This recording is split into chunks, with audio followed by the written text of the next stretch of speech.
It is 7:08 a.m. We are glad you're watching Morning Express. It is time for Person of Interest, and James Smart is on standby with Millie Odhiambo. Karibu sana. Thank you. Do you have a question for... I actually do, but I'd like to ask it towards the end. Okay.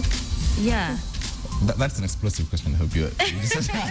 I'm always ready. Yes, you're always ready. Right? Yes, enjoy the studio by Mbita MP. Hopefully I've got this right. Millie Grace Akoth Odhiambo Mabona. Yes. I got it correctly. Correctly. I did not miss all those. How are you? Good to see you. Thank you. Mm-hmm. Except it's pretty early for me. You're not a morning person. I'm not a morning person. Why? But I thought politics I'm a nocturnal person. I'm not a morning person. I'll stay up late, but I don't wake up early. Mm-hmm. Yeah. So I like my morning sleep. I like waking up after 6. But for me to be here, I gotta wake up at 5. I know. And it's good to have you here. Well, I'm happy. Yes. Yes. I just want to converse a few issues with you on the national interest first before we get to your brand of politics, yes, which has been quite fiery, on other levels. Let's start with the clip that I just saw right now about hate speech. Yes. And some of the members of your colleagues could be facing, prosecution about hate speech. Plus the other side. First, let me ask, do you believe there's been some hate speech across the board anywhere? Well, I think hate speech, and speaking as a lawyer, is just not hate speech because somebody thinks it's hate speech. There's a lot of things that we have been speaking across the divide, both CORD and Jubilee, that I would call bad mannered, speech or uncouth. But in law, does not amount to hate speech. Hate speech is very clear under the National Cohesion and Integration Act, and it's not the kind of thing that I'm seeing being thrown around as hate speech. And it's very curious that it's mainly CORD that is being cited for hate speech. But also Jubilee, very few. And we have seen some of them, from like forever, speaking a lot of hate speech. In fact, there are some people there who speak what amounts to hate speech in law. And none of them has been told anything. Really, my concern for me is that there is a growing culture of intimidating the opposition. We were seated at a corner, enjoying our nice sleep, when the Jubilee came and poked us and said, hey, lazy opposition, you are in slumber. So we woke up. They've been taunting us all along. They're the ones who nudged you. Taunting us all along, saying, you're sleeping, you're sleeping. Mm-hmm. So we woke up. So if you've woken up, deal with being awake. We were slumbering when you woke us up. But Millie, this waking up, yes, one, the Jubilee government says, and the president said, one, this increased political activity is not healthy for the country, number one. Because we can't do development when all of a sudden, Millie Odhiambo and her colleagues wake up and say, Saba Saba, we will deal with you on Saba Saba. I don't know where this script is coming from, because when you call me, if you are referring to me now, what do you call me? Do you call me Millie the legislator, or do you call me Millie the politician? Okay, Millie the legislator. Well, if you want to be selective. But you call me a politician. Absolutely. And the very nature of politics is that I politic. So I don't know. I even hear it when we go to the ground. People are saying, no, it's not time for politics. It's time for development. Which law says that at this point, at that point, is politics and development? Politics is throughout. Development is throughout. The only things are there are laws that govern how you politic and how you develop. So long as you don't go beyond, what is acceptable in law, there's nothing wrong. So in your mind, there's... Even me in Mbita, there are people who are already running, trying to get a seat for 2017. I don't take them to the police. All I do is I do my work in such a manner that if they go to the people, I'll tell them, well, these guys are interested, then I'm still better. So what the president should do is tell us that, okay, CORD is politicking, but I'm still better. And he's failing that. He's failing on the security front, he's failing on the development front, he's failing all round. So really, it's not a problem if he's not doing his work. Mm-hmm. Yeah. And it's on that point where people on the ground would say, just then give the government space, okay? Give them space to develop. Okay, and the particular issue, the big issue here is the Saba Saba. Yes. All right, what's going to happen on Saba Saba first? Well, ordinarily what happens in Sabasaba, I think, is not really rocket science. You've seen what happens in Sabasaba. In Sabasaba, we come and we engage in conversations with the public. That's what happens in Sabasaba. And the public so holiday? I don't know what people are worried about Sabasaba. You know, why are you worried about Sabasaba? Public holiday, Millie. Public holiday. Yes. Yes. How can the opposition call for a public holiday? No, if you call for a public holiday, it's up to you as an individual to see whether you want to go for a public holiday or not. Because you can see already there are 3 guys who've been fired from the military, though I think that was actually wrong, because even though the law says you shouldn't be involved in politics, listening to a rally is not involving in politics. Involvement is an active word. And sitting and listening is not an active word.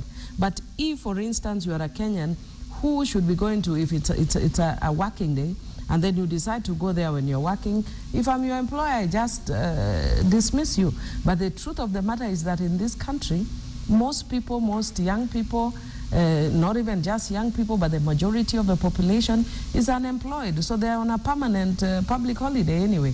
So they'll just be furthering a further public holiday that they have. Yeah, so really it's not a big deal. So if you ask me. Yeah, for you, it means that the people going to attend Sabasaba are not people going to be at work anyway. Is that the point? Most of them are not going to be at work anyway. Most of them are not going to, because they don't have works anyway. I mean, they don't have jobs. Yeah. I mean, let's talk about national dialogue, you know, and conclusiveness, try and open that discussion and have. What was the main reason for asking for national dialogue? The main reason is so obvious. This is a country in crisis. You have seen, in fact, the news we have just seen now at 7 o'clock, you've seen the executive director of UNEP saying that we are holding this meeting to show solidarity with Kenya. When do you show solidarity with people? When they are going on their lives as normal? Of course not. You show solidarity with people who are either bereaved, who are in crisis, or who are having a problem or the other. So this country has a crisis. And what we are saying is, you know, basically what you could borrow a leaf from what's in the Bible. That the Bible, the Lord pleads with man, come let us reason together. Though your sins be as scarlet, they shall be as white as snow. So if God can plead with us as man to come and talk and reason together, what is so difficult man to man, talking to each other and saying our sins in Kenya are as scarlet, but they can be as white as snow if we come reason together for the sake of this country. If you are a leader who has the interests of this country at heart, I don't know what's so difficult about having dialogue that moves the country forward, about issues of, especially issues of security. You know, we are taking it too lightly. And I was so sad when I saw the other day somebody like Honorable Duale trying to politicize the deaths of many, many Kenyans. And then after politicizing, then you see Wajir now when there are deaths, he was eating humble pie. And he goes, I saw him talking and asking the government to intervene. Honestly, you are I would call you a spokesperson for the government in Parliament. So if you are asking the government to intervene, what are you saying? Who is government? He behaves more government than the government. So if you yourself can't sort out the problem, there is a serious problem in this country about security. And I want to go to a security. Let me just to refresh my viewers on that security conversation. I have a clip in Parliament about that. Let me just play that before we refresh this conversation. Mr. Speaker, if I wanted to use propaganda, I would start by my very good friend, Honorable Duale. But when I start this propaganda against Honorable Duale, I will be attacking my own honorable brother who is a Somali here. Mr. Speaker, there are so many angles of propaganda that we can spin around this attack. And Mr. Speaker, it is extremely unfortunate for my good friend Honorable Duale to mention laws by name over things that we have absolutely no clue about. When I saw the bodies, Mr. Speaker, I shed a tear because I went through trauma. I had to go through counseling when I saw what people went through 2007. And indeed, if you have a leader of the caliber of Duale, he should resign. And any other leader who can take the country to the path that they are taking us, he should resign, Mr. Speaker. Passionate. Yes, yes. This issue about Peketoni, about, you know, it being politically motivated. Yes. What do you know about it? Yes, I'll be very clear, and I'm glad I'm having this platform. One, I'll say that Uhuru Kenyatta missed an opportunity to unify Kenyans, because right now this country is really seriously divided along ethnic lines. And if you don't know or see that as a Kenyan, then you are very foolish. Any Kenyan who doesn't see or know that we are very, very seriously divided along ethnic lines is a fool. And I'll repeat that, and they can take me to any court. And if one ambit of what the president said may be true from the information that's coming, that it could be politically motivated at a local level. And I'm glad there's a journalist that reported here, I forget his name, I think it's called somebody John Girachu or something, and I told him I'm going to look for him and I'm going to congratulate him, because we need people in times like this who can stand for the truth. And he said there are local issues. It's about settlement that was done by our first president, and the locals there are complaining, and they are saying we are being marginalized in our own land. And Al-Shabaab could have taken advantage of that, or the locals could have done it and pretended to be Al-Shabaab. So there could be an element. I'm not saying there is, because I think it's too early to even make conclusions. But initial reports seem to indicate that. Now, to come and link that with a CORD rally, really, is stretching imaginations beyond limit. And I think it was extremely irresponsible of the President, Uhuru Kenyatta. I would want to tell you that even as much as you see us politicking, he must remember that he's a president. And the sole role of uniting this country is not opposition role. It is his role. If this country went to the dogs, people wouldn't say years to come that the opposition took us to the dog. The people will say Uhuru Kenyatta in his reign took the country to the dogs. So it is his business and his responsibility to ensure that he speaks in a manner that unites, that does not cause further divisions. Where is the opposition's place and role in that? Are we assuming that the opposition does not have a space to say no, this they have a space. Where is it? They have a space. The dialogue. That's what we are telling the president. Come, let us reason together. Though our sins may be as scarlet, we can make them as white as snow. Though there may be political issues in Peketoni that are historical, that you did nothing, I mean, you have nothing to do with you, we can discuss them. Honestly, this country must have very honest discussions about historical injustices. I sit in parliament, and I can tell you that people will pretend and come out here and say nice things that people want to hear. When you sit to people one-on-one, even the ones who are in Jubilee, when they start talking about our people, they speak very different things. And you will notice very curiously, I want you to notice very curiously, I don't know if you made that observation, look at the Jubilee side, the people who, other than Duale, the people who are overexcited, do an analysis, and it will tell you something. I think you sometimes even in journalism, you guys are becoming too lazy. Do serious analysis, and it will tell you something. Let's, before we get to us being lazy, let's first talk about the serious issues that we face. And this proposal is about sitting together, yes, Millie, and coming together, like you say, and offer solutions. The other side, say, if you have the solutions to this, you have parliament, you have channels, you have institutions that you can actually converse into these institutions. Why not go through that route? You've seen the clip that you've shown on me, and thank you for showing it, because I was agitating at one point. I said, KTN, why don't you be airing voices of reason? Because I spoke of reason. I mean, I spoke reasonably. I know I'm biased because I'm speaking about myself, but I chose and purposed, despite the fact that in my heart I wanted to attack, but you must purpose to speak a given direction to move the country forward. But if you showed the entire clip of what happened in Parliament, is that a place you are taking any dialogue? Absolutely not. And I want to say that I'm disappointed right from my own speaker. He needs to lead that house and give that house the dignity it deserves. I don't mind that I was chased out of that house. I don't mind that I was threatened. I was told I'll lose my Mbita parliamentary seat. One thing that guides me, and I want my speaker to know, is the fact that I am a Christian. And things like parliament is a temporal thing for me.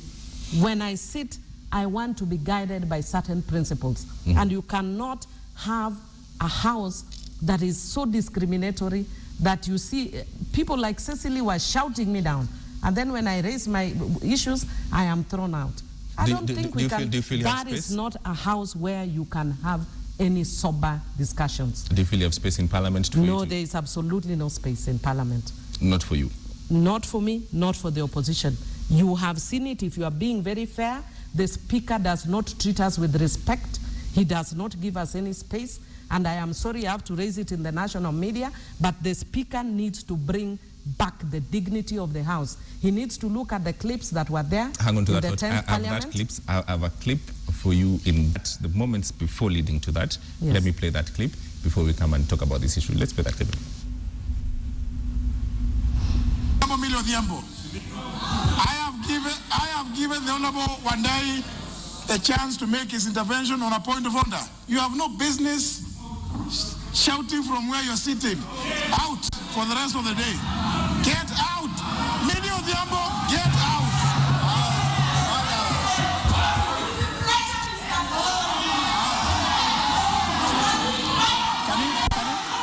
Can you throw out? Get out of here. Get out. Get out. Honorable Millie Odhiambo, get out. You are withdrawn from the service of this House for the next 3 days. Throw out. What are these ones doing? Get out. Sergeant at Arms, get out.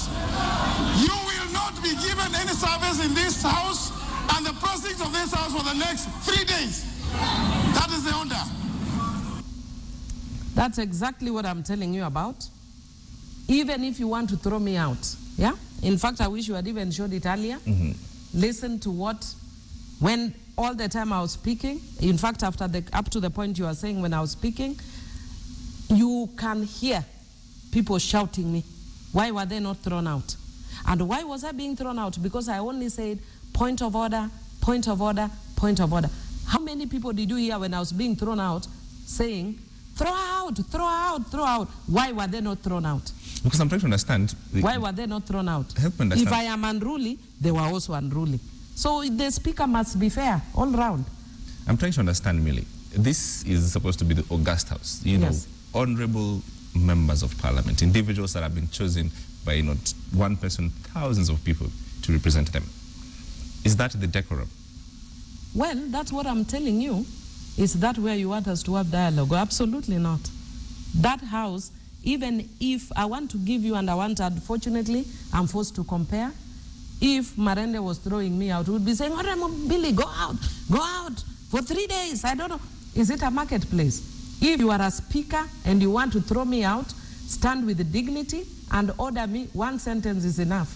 The rest, you leave for the sergeant at arms to deal with. That's enough. But you cannot be arguing back and forth with me. If I am an unruly member, you have the law to deal with me. And he has more than even three days. I'm sure when I go back, they may give me more, because I'm told after that, I was referred to the Committee of Privileges. And this is the second time I've been referred there. And the reason I'm telling you there's even discrimination, there are members who have physically fought on the floor of the House and nothing was done to them. So why are they using double standards? Millie, you realize that this, the kind of pictures that we see, yes, right? And Kenyans follow this. I mean, it's on live TV. Yes. Kenyans follow this. And we see this from you leaders. Yes. All right? Yeah. Whether it's unruly, whether it is not right, we see it from these leaders. Yes. What do you expect that Kenyans who you represent would behave, would feel like, would do when they see you leaders doing this? Well, I expect them to do exactly what they are doing. They call us a high school. In fact, they told me that day that all of us, including me, behaved like Form 2 students, which is true. We behave like Form 2 students, including me. And me, I'll tell you, I behave like Form 2 student when I feel that my space is being curtailed. I was chosen by the people of Mbita to represent Mbita people in a fair environment. And if I feel that space is being inhibited, then I will do all I feel I can to be heard. Have you had this conversation with the Speaker privately? Have you had this conversation, just say, as leaders, as someone who respects your office, you respect my office and my place. Have you had this conversation with him? No, we have not. Why not? And I will have it. We almost attempted once when he was raising one or two concerns, but I sort of said, let me try and give the space I can, because I know I'm a very strong personality and I push my stand very strongly, and I've tried. But the Speaker must also try. He must give us, the opposition, the space we need. Many of us may not be honest with him, but when I left, people said, I am glad that you have done what most of us are hoping to do. We are feeling stifled. We are feeling we don't have a voice. If you listen to the way the Speaker always does things, the moment you raise on a point of order, like if you see there, he's telling me I've already given one die. You are not the only one. How am I supposed to know this is digital? You press a button and then one day he knows it's given. I don't know. I don't have, I'm not God, all-seeing, all-knowing. So if you've given one day, all he needed to do, he actually escalated a very simple thing. The only thing he needed to have done is to reprimand me and say, Millie, I've already given one die. Please keep quiet at where you are. Listen to what Honorable Cecily did. It was completely out of order, the way she was speaking. She was not thrown, she was given all the leeway. Somebody else stood up and quoted from newspaper directly against our standing orders. And is not thrown out. So if you want to throw people out for simple things, you must balance. The Speaker, I want to repeat, is not balanced. Really, you are a strong personality. Yes. They say you push your point, you don't fear, you on the floor of the House, not only in this House, in the last House. We've seen this, it's very consistent with you. Yes. And the question that one would ask is that, where is that brand of politics taking you as a politician? Well, for me, as I told you, even when I decided to go for Mbita, I don't just wake up. I pray about it, and when I feel convicted in my heart, this is where God wants me to be, that's where I go. So where is it taking me? It takes me as far as where God wants me to go. And I can tell you, because not very many people were born with this, it's both a plus and a negative. It is a plus because I can tell you there are many people who are complaining but are not bold enough to say the things that I'm saying. So to that extent, it is a plus. It is a negative because it puts me in trouble all along. I don't mind. That's what God made me. God made me a person who is vocal and who can air the things that need to be aired. You don't think it's time for you to change, and conform a bit? Conform to what? I don't know, something else. To become mellow? To become who I'm not? God did not make me any mellow. God did not make me a watermelon. God made me who I am. This is who I am. Millie Odhiambo. Goofs, nice, everything. Bad, good, that's who I am. I don't pretend, unfortunately. I don't pretend to be who I'm not. And has this kind of politics, if you like, this kind of doing things, has it achieved results for you? Yes, it has. It has achieved results for me because it is what has brought me even into politics. The reason Mbita people chose me is because they know I articulate their issues. Even when I'm being thrown out, I'm thrown out articulating their issues. So it has brought me this. I can say Ebenezer. I must ask you this, let's get back to the national politics. We digressed a bit there discussing you, but we'll discuss you much later when you finish. How, in the context and the scheme of things, the bigger scheme of things, Millie, could, in all intents and purposes, lost the elections, the last elections. And we have a letter from the former Prime Minister saying as much. In the last week said, we accept defeat. So why then would one say, when you come up with all these interventions, if you like, and the national dialogue is one of them, and why then are you interfering with the tenure of Jubilee? Because this word that is appearing now, being the devil's advocate, you're interfering with the Jubilee's tenure to serve the people of this country. I'll tell you two things. I'm not aware of any letter where the Honorable Prime Minister said we accept defeat. But I know that he went to the Supreme Court, and the Supreme Court made its verdict, and he said, I do not agree. I was in the Prime Minister's office the same day that that decision was made, and he said, even though I don't agree, but I will accept. Those are two different things. Kenyans are not used to people accepting verdicts. You will always refuse.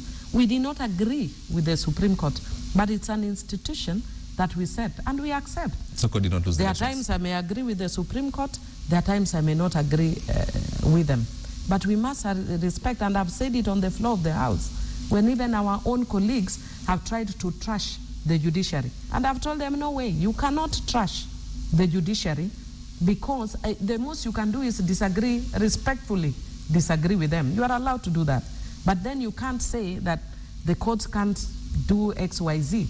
I have disagreed with my own colleagues on the floor of the House. I know that, when the issue came up about, when the court said we should do this or shouldn't do that, really, we can respectfully disagree, but we must give them the respect they deserve. And that's exactly what the Prime Minister did. Are we denying the government space to do its work? Absolutely not. I'll give you an example. One of the things that the government is eternally scared of is Sabasaba, which is a day. We have 365 days. But you've called for a holiday on that, Millie.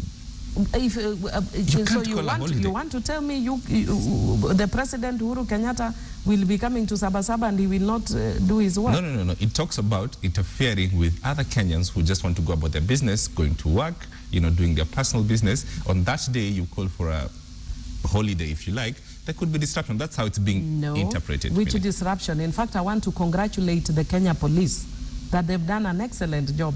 In all the rallies that we have done, they've given good security. So all they need to do is for Sabasaba is just give a good security, that's all. Because we provided a constitution that gives freedoms. So I don't know why you are creating this unnecessary panic that Kenyans' life will not go on. I'm sure even when the times when we were holding these rallies, your work was continuing. We were giving you news. I saw Kenyans selling us mandazis and selling us water. There are Kenyans who made a kill from those rallies. There are people who made a kill, selling different kinds of merchandise. There are people who made money for when we hired their PA. So it's still business. So I don't see how we are interfering with Kenyans. If you don't want to come to Sabasaba, stay in your corner and do your work. Like, for instance, if TNA has its meetings or rallies, my life doesn't stop. If I was doing an audit of any bill in Parliament, I'll go on in my office. Millie, Nobody stops you. Yes. Did court lose the elections? In my view, no. But the... What happened? What happened, in your view? In my view, and which you have said, the IEBC did not conduct the elections properly. In my view, there was manipulation, and I sat in even the day when the elections were being announced, and I remember very, very specifically at the point when Tiati was being mentioned, and one of the commissioners came from the back, and some figures were read, and because there was so much need to push the figure to the next level, they came, I think it was either before Tiati or during at Tiati, and then she said, when the figures looked very ridiculous, I think the figure that was read was bigger than even the registered voters. Then she came from the back and said, just tell them this. A figure. Just tell them. Just tell them? This is the figure, or just tell them it is this? So really, in my view, the IEBC did not conduct these elections above board, which is unfortunate because we had put in so much hope in change of systems, of personalities. So in my view, the elections were not conducted Which well. would bring me to my next question. Yes. You've gone out, CODE has gone out and said we need to disband IEBC. Yes. There are ways and means to disband the IEBC. Yes. Why have CODE not instituted those ways? Well, we have started some of it through Parliament. Yes. And we know that in Parliament you have this thing being thrown at you all the time, tyranny of numbers. But when you are dealing with something as serious as IEBC on elections, you cannot throw at people tyranny of numbers. All you need to do, and I want to recognize very sober politicians like Honorable Martha Karua. In the last parliament, we sat soberly and we agreed that we cannot afford to fight over something like IBC. And we sat down and we agreed. And we said that all parties must feel confident in the IBC that will take them moving forward.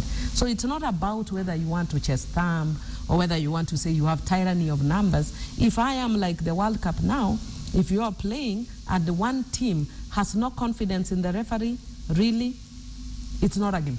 So supposing IBC stays, supposing all these efforts comes to a naught and yes, IBC continues, what will CORD do?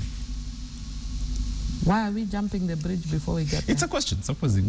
Let's wait until then. This is the first question you're refusing to answer. No, I'm not refusing. I've answered it by saying let's get there and deal with it then. Because this IBC, the way we understand, because we have up to 2017. Which elections they would conduct those elections? We will agitate until then. We will agitate until then, and politics is never static. But we will agitate until then.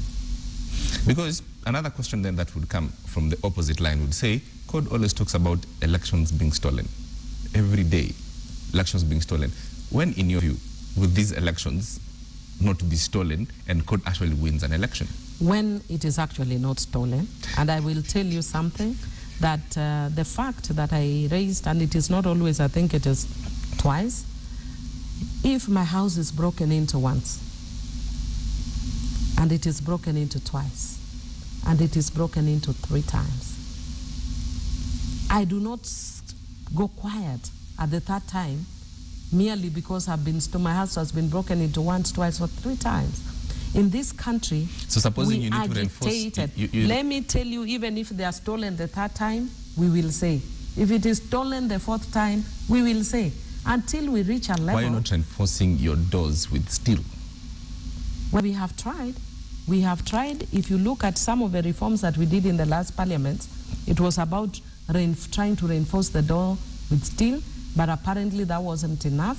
We will still move to the next level and try and reinforce it further, but really until we reach a level that even as Kenyans, you say, obviously, these elections, there was no problem, it was above board. I don't think even in your heart of hearts, we've reached a level as a country where we can say, yes, this is very clear, and you're just crying wolf. We have not reached that level. But the opposite side would say you're just crying wolf, and they've said it. They've said it. This from 97, ODM just about stolen elections. It's where would we have a situation whereby CORD would say would make sure that from our own end, okay, this does not happen. The other side would try, it's not happening. What I'll tell you is that it will be very difficult. We will try, but there are certain elements that are very difficult, and some of those elements that are very difficult is when you have control of state machinery.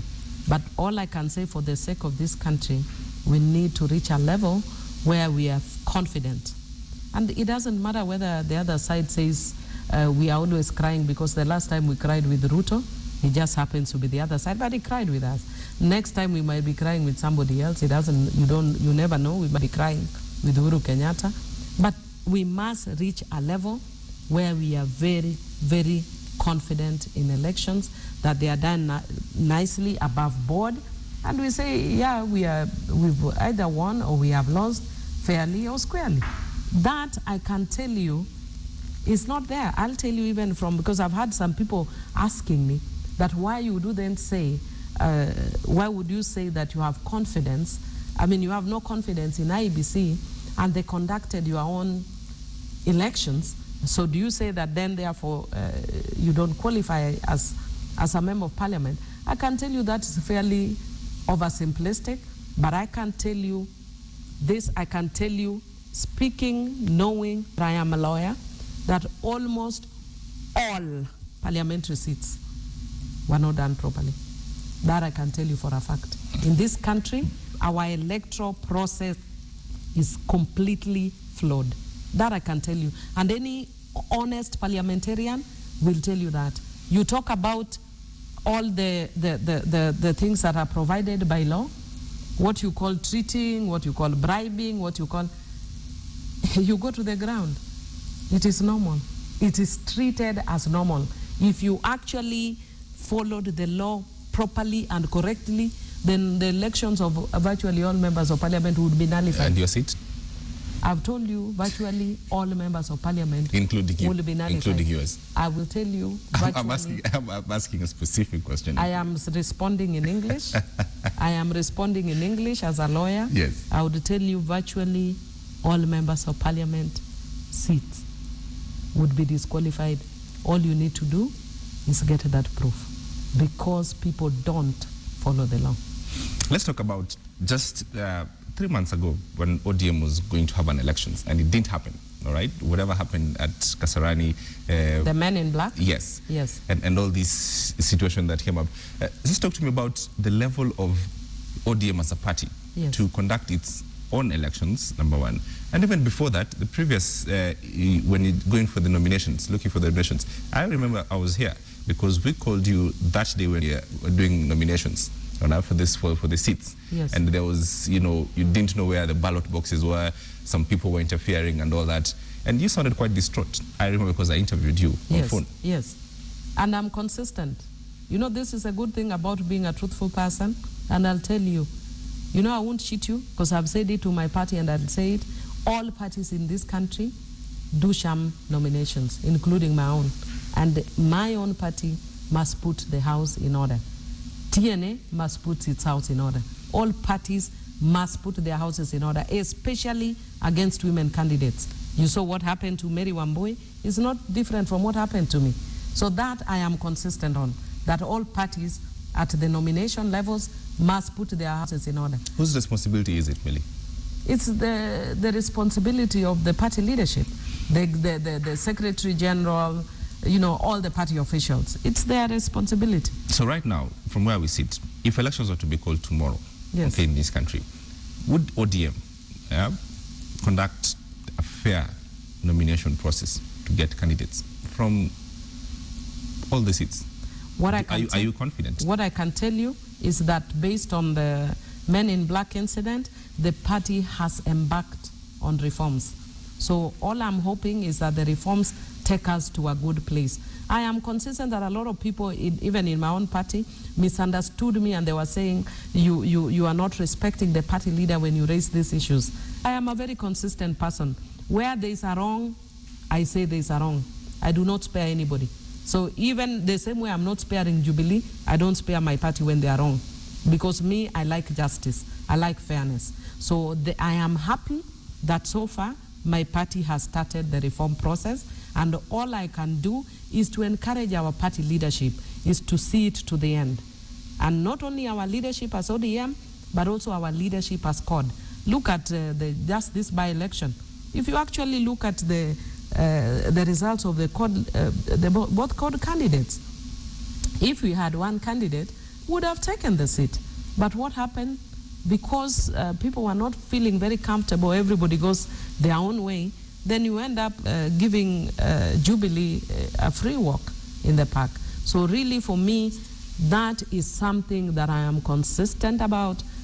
My party must work very well on the issue of nomination, but it, unfortunately or unfortunately, it's not only a malady that besets us, it's across all parties. I must ask, what in your mind is a clear picture on how nominations should be conducted?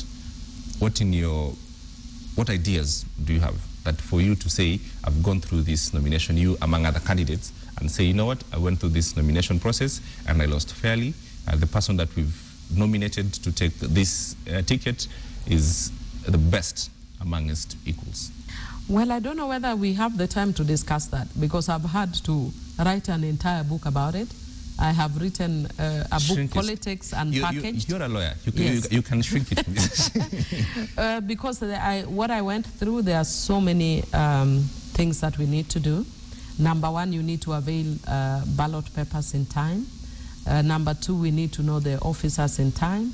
Number 3, we need to provide sufficient polling centers. And if you ask me, really, it's just that maybe there isn't sufficient resources. But if you have a sufficiently reformed IEBC, then they are the ones who should conduct party primaries. So in your mind, there's no political party has the capacity and infrastructure to conduct their own nomination? No political party has the infrastructure needed to conduct. And I think part of the reasons that you have also those poor primaries is because most parties don't have sufficient resources, and then you have cheeky people in the party then now manipulating, you know, those processes. Millie, do you think women politicians today in this country are in a far much better place compared to what, 5 years ago?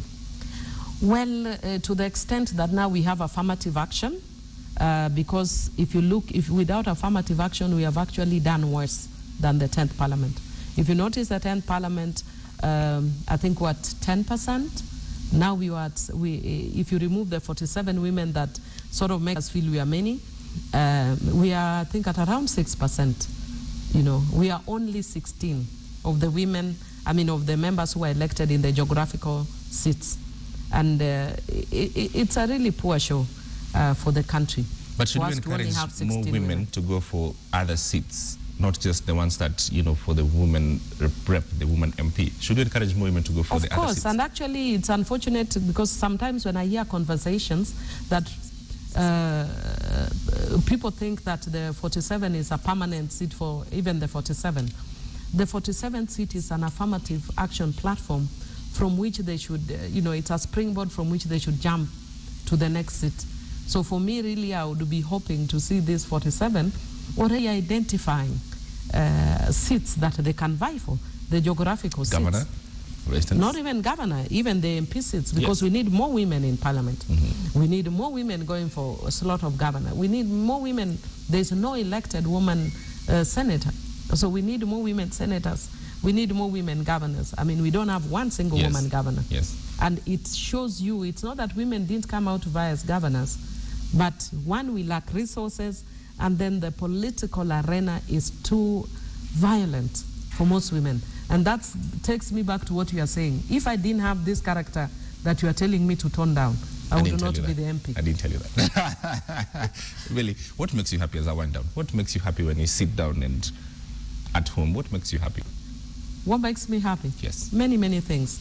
My mother taught me to enjoy the simple things in life, not the big things. The other day, somebody was asking me about Facebook when I said I was walking on Mombasa Road when I was this forced leave. I was just walking on Mombasa Road and doing my little purchases and stuff like that. And somebody told me, oh, you must have gone to this place to see cars. And I told him, I'm not a car person. I grew up in a very simple life where the things that matter is love, laughter, and joy. So those are the things that make me happy. When I have my family around me, when we crack simple jokes, when we are real with each other, that's all that matters to me in life. Where do your hair? Pardon? Where do you do your hair? Who does your hair? Who does my hair is have two people, Jolene and gosh, why am I losing her name? And Mary. Mary. Yes, I forget the name of the salon. I know them. I'm more bothered about Jolene is somewhere on Ngong Road. You should have told me before so that I can tell you where. No. It's called because Sophia had a question, yes. and she wanted to ask you that tough question. Please do. I told you I'm game to anything. It's not a tough question. I'm not on camera yet. But no, you've pretty much asked most of the questions I'd like to ask. But I was thinking about the woman rep for Nairobi County in specific. I know I've seen you together in the past. The developments in the recent past and as far as her person goes, what do you make of that as a woman leader? I know I'll say this, and a lot of the people in my party will not be happy with me, but I think I want to look at the issue of Rachel from a gender perspective. I think Rachel has been mistreated as a woman leader. I think she has been misjudged as a woman leader. I think she's been treated unfairly as a woman leader. Really? Yes, men She's do not more done this goofs. to herself? Men, no. Let me tell you, men do more goofs, and I'm not saying because I don't know the reality. Men do more goofs than you see what Rachel is alleged to have done. Instead, we are celebrating Sonko and making Rachel look like a devil. If they are devils, then they are both devils. Rachel is a devil and Sonko is a devil. But we cannot put a higher standard on her than we are giving Sonko. Look at the way Sonko appears in public, you know, dressed like he's about to go collecting some rubbish in I don't know God knows where. Yeah. Look at the way he does his own things. I mean, really, if you wanted to put standards, he should go more to the drain than she has. We must give the same standard for women as we give men. She has been more unfairly treated than anybody. And really, this I will blame us, even women parliamentarians. We needed to have come very strongly to the defense of Rachel when we saw people trying to push her. Yes, people, all of us who says we are saints. It's just that some of us may not have been caught. I am a Christian, yes, but I have my goofs. There are many other people who have their goofs. It's just that Rachel tends to be more honest about her things. She's more But were you not disappointed that she did not choose to pursue the alleged slap by the governor? Because many thought that was a time at least to be able, as a woman leader in the, the heart of the country, the capital city, to have pursued that. But for those money and bribery allegations to have gone and the whole story disappeared, were you not disappointed? I'm not disappointed. And the reason I'm not disappointed because every woman must have her own space to make her own choices, taking into account her family. And I think some of the things that people don't know behind the scenes is that whatever Rachel may be in the public, she has her son, she has her children, she has her own family that are hurting, that are feeling very bad about all these things that are going. And I know Rachel, we were with her in the last parliament, and I have seen her in her strong moments, and I've seen her in her weak moments. So sometimes people don't understand that beyond this strong woman, do you have your moments? And I think we really need to look at those moments for Rachel. All right. Yeah. Okay. Thank you. Millie, thank you very much. It is great talking to you. Thank you. And opening hand. Fungua roho. And we wish you the best. Thank you. All right. Final Have thoughts? a good day. Pardon? Final thoughts? Final thoughts, as Kenyans, let us stop killing Kenyan. Let us not look at us Kikuyu as a Kikuyu and as a negative thing. Celebrate being a Kikuyu. Celebrate being me being a Luo, because I'm a Luo with swag. It's not about each other. Yeah. Millie Grace. Akot Mabona, married to a Zimbabwean. Pleasure. Thank you. Fantastic. Yes. Well, had it all from Millie. And yes, 1 hour of nothing but explosive politics. It will be online in the next few hours.